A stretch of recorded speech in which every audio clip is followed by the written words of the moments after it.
meine Freiheit, ja, ich will ja meine Freiheit haben, so dass ich wohnen kann, wo ich will.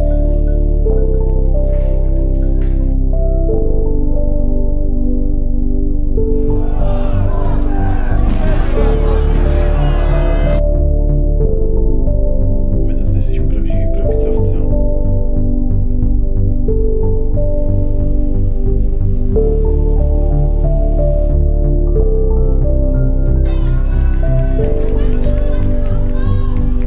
فاصله مجموعی است از وقفه‌های در حرکت.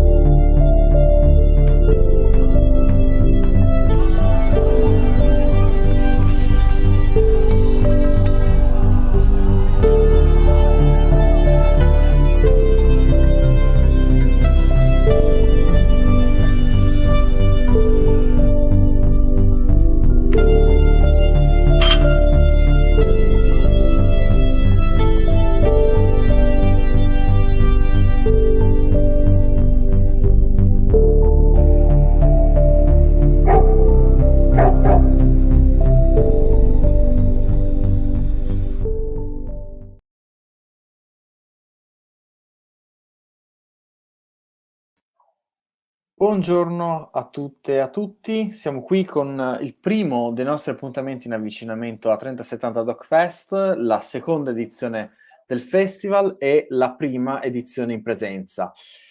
Qui con noi oggi abbiamo a distanza una delle registe del concorso di 3070 Doc Fest, e uno dei film che ci ha fatto più discutere, su cui non abbiamo avuto mai nessun dubbio, un film molto forte che indaga l'allevamento e l'etica dietro l'allevamento, e con noi abbiamo Elsa Maury, regista di Considering the Hands, film che appunto, come dicevo, è stato con noi per molto molto tempo all'interno dei ragionamenti sul festival, e che appunto potrete scoprire domenica alle 17 al Multisala Verdi, sala 2, e online dal 22 di novembre al 22 di dicembre entrando attraverso il sito di 3070 DocFest. Eccoci qua con Elsa, l'intervista sarà condotta in inglese. Hi Elsa, how are you? Nice. Hello. So first of all, I'd like to start this talk with you by asking how the subject of the film kind of came to you, because I know that this thing is something that you are trying to also reflect from more time from a farther time that from the considering the end. So I was curious about the path that you've been through. It's a good question, because I'm working on this question about how to narrate and to relate about the emotion and the way to kill animals since a long time, I think. And this movie is part of a PhD project, and I'm finishing it. But I was thinking about it and working about it since a few years before. And if I think about it, I was thinking about this question since I was a child. And I grew up in mountains in south of France, and my parents had animals we were eating. And so since I was a child, I was asking this kind of question, how to be able to eat and to love animals, and so their flesh and their individuality at the same time. And so, yes, it's a question I have since I was a child, and I grew up with these two aspects of the animals, like the animals you can play with and love and eat. And so I was thinking, when I grew up, I lived in cities, and I thought maybe I should see people who have this kind of question in their daily lives. And I thought that this shepherdess, I met her, we were talking about this question before she was a shepherdess, she was an anthropologist. And so I thought it's a good story to tell to people who don't have this kind of representation of animals. It's usually when you live in cities, you think about animals like pets or like meat, but the link in between. So animals you work with and you can like and love and eat. It's a different perspective, and I think yes. And in your opinion, what do you think that your film is bringing us today to the contemporary speech about anti-specism and kind of how to do you think that what the film express in this kind of situation where we are very polarized between people that are vegan and with all the reasons, and people that still eat meat with all the reasons. So I think that your film is not in between, but it's like it has its own root in the speech. But I was curious about your take on your film and also, I would like to say, the political panorama.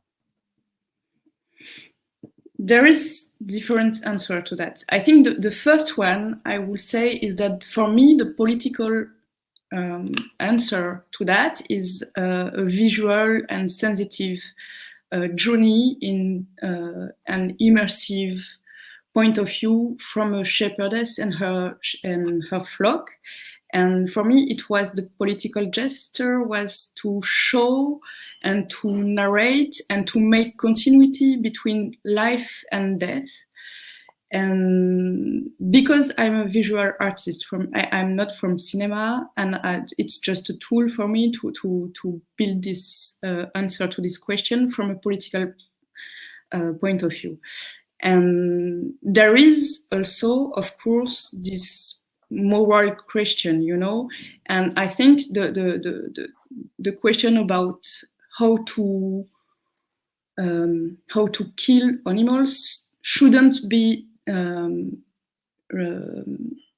only the part of the vegan, because I think vegan people ask very good question, and they have this kind of reflection about the life with animals and how to live with. But this is not the only answer we can have, and I think we need obviously we need more exploration around this moral question. And so my point of view, and I think the shepherdess also, was to start with the question of the invisibility of the death. And so because the slaughterhouses were built in fact to not being visible, to hide the death of animals. And so we thought maybe the starting point should be to show it and to think very precisely how to show it. And so the power of the images and of the narratives you can make about this continuity between life and death was really the starting point, because I think the difference I have with the anti-specism and the vegan point of view, it's the cut. So we want the animals alive, but I think my project was to think the continuity between life and death, and not to see the death like a end of the story, but like a way to regenerate and to make stories with new ones, new animals ones, and stuff like that. And thank you for your answer. It was really, really deep, and also the film has a kind of deepness in it that is how you treat. I pass me the term, but violence, because in a sense the film is really violent. We see blood and flesh and everything, and it's really alive, kind of. It's not false in any way. So there's this violence, and what I really liked is that it's not only a violence that came from human, but it's also a kind of violence that came also from the nature itself, and like the vultures that are eating the carcass. And I was curious about your idea on that after as passing so much time, I think, with the characters. So what are your take on this? Like she's breeding her, and then she killed. Like there's there's something very bipolar in that, and it's really interesting because I think that the film reflects kind of this being in one way to love and one way to kill.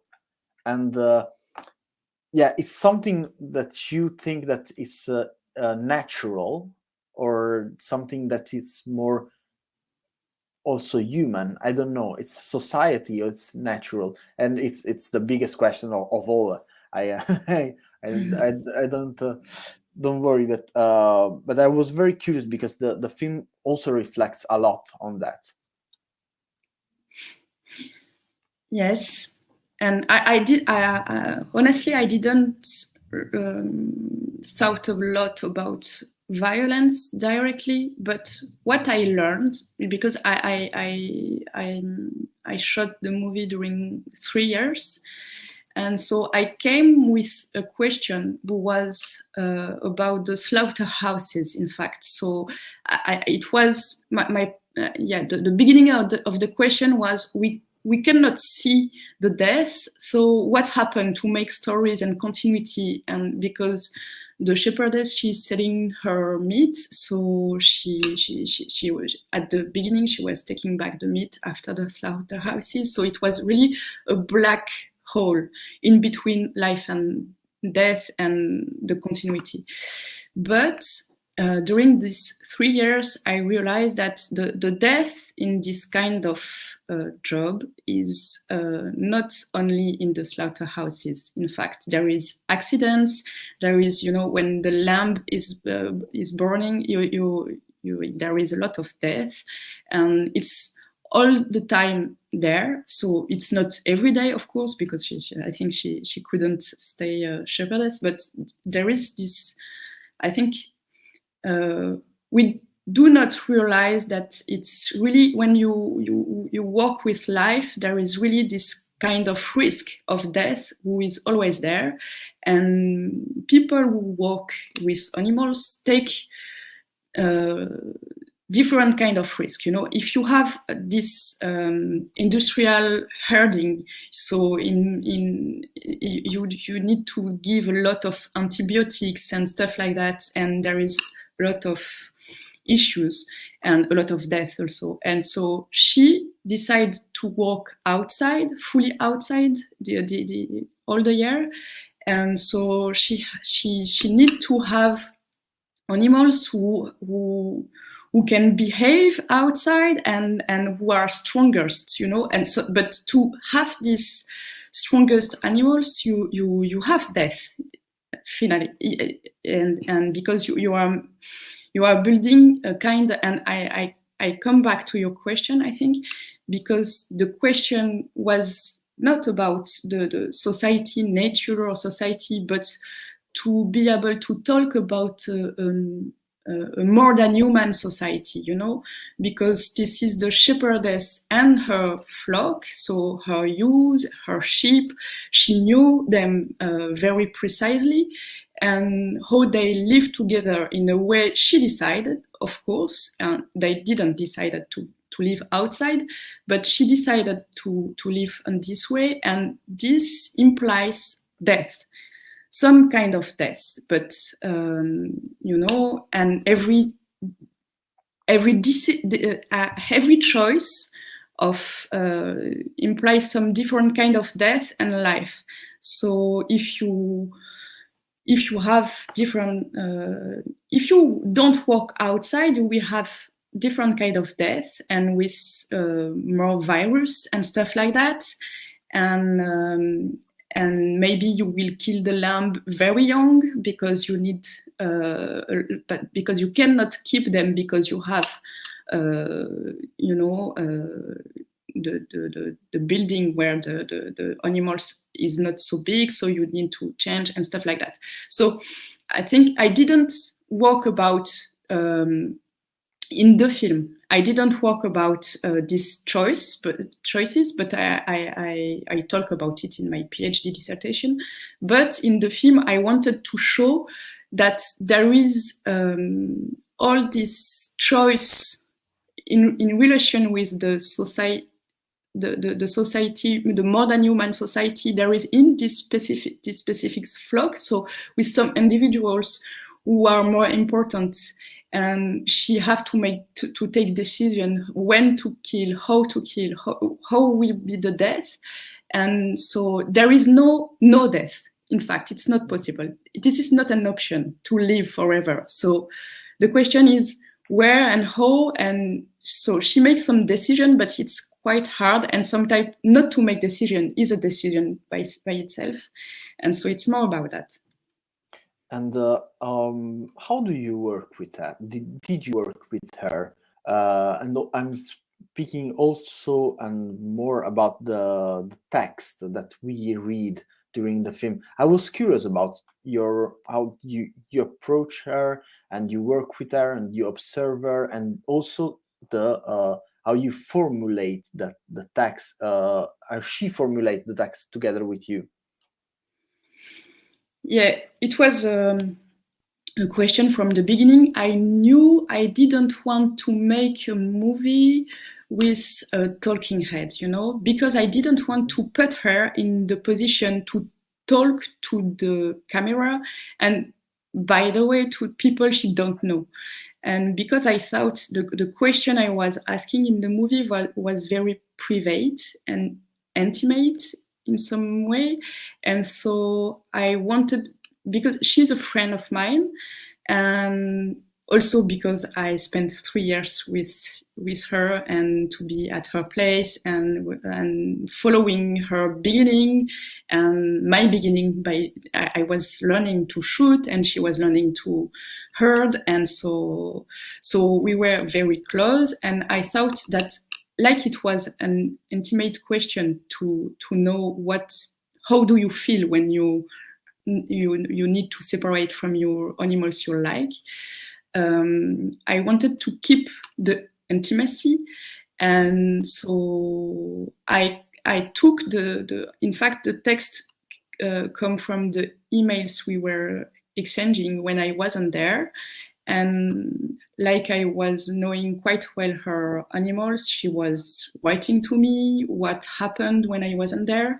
So it's, you know, people think the text are talking about what we see, but in fact they didn't, because the texts were sent when I wasn't there. So it's just, I found after that, I took her, she gave to me very generously her emails. And so I cut up and I made a story, a kind of continuity we can understand without being in her private life like I was. So, and I mixed up and I make a story about that. And so it was a way to keep the intimacy of her, you know, these emails, she was sending it to me when she was at her place. So she took a little bit, distance, but not so much because we were friends. And so I liked she writes very well, in fact. And for me, it was the way to have her voice and her point of view without having her talking, it was more how to see with her, because the project was also for me to be able to see the inside of the bodies and the death of the animals. It wasn't easy for me to see all of that. And so I was really with her, and she learned to me to see that. And so it was really with her view, I was able to see all these things. And so I thought that the text should be from her point of view. It could have been mine, but I thought it wasn't a good idea. And one more question. And the film traveled a lot in festivals, and I was curious, what kind of feedbacks did you receive from the audience about the films? Because it's also very strong in a visual from a visual point of view. So I was curious about the feedbacks that you receive, and also the kind of discussion that emerged from the film. Yeah, I think it's a difficult question because I mostly have the good feedbacks, when you are a cinematographer, a lot of people say to you, oh, it's great. And probably, but I think what I know, I think the movie is, there is people who are capable to take it, and there is some people who are not, and probably it's not, and I'm comfortable with that. I think it's not a universal point of view, and I think the process of identification with the main character is always a proposition, and you cannot take it. And so there is some people who don't like my character, but personally I love her. So I made the movie I needed to do with the love I have for her. So, and some people are following her and her journey, and I think really the fact that she's learning. There is some people who say to me, oh, she's not very good, and they don't like it, the fact that I show a character, so it's not the person, the character who is learning, and he's not, thinking well, making well, and stuff like that. But it was, for me, it was a bet, and there is a lot of people who like that also, because she's like us, and because we don't know how to do that. And she can bring us to travel with her by this, this learning. But there is also a lot of readers who are very supportive with the film, because it brings the political question of how to kill.